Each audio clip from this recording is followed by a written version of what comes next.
আমার আগে আর কাউকে ভালোবাসোনি তুমি? কেন বাসবো না? অনেক। বিষবৃক্ষের ভ্রমর, যোগাযোগের কুমু, পুতুল নাচের ইতিকথার কুসুম, অপরাজিতার ইয়ার কি করো না, সত্যি কথা বলবে। রোগা ছিপছিপে যমুনাকে ভালোবেসেছিলাম বৃন্দাবনে।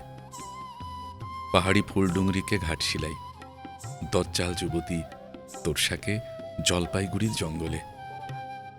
আর সেই বেগম সাহেবা নীল বোরখায় জড়ির কাজ, নাম চিল্কা। আবার বাজে কথার আড়াল তুলছো। বাজে কথা নয়, সত্যি। এদের কাছ থেকেই তো ভালোবাসতে শেখা।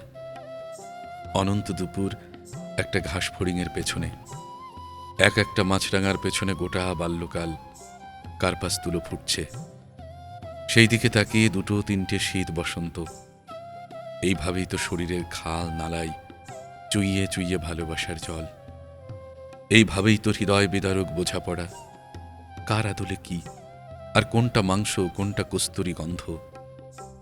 ছোটবেলায় ভালোবাসা ছিল একটা জামরুল গাছের সঙ্গে। সেই থেকে যখনই কারো দিকে তাকিয়ে দেখতে পাই, জামরুলের নিরপরাধ স্বচ্ছতা ভরাট হয়ে উঠেছে গোলাপি আভার সর্বনাশে। অকাতর ভালোবেসে ফেলি তৎক্ষণাৎ। সে যদি পাহাড় হয় পাহাড়, নদী হয় নদী, কাকাতুয়া হলে কাকাতুয়া, নারী হলে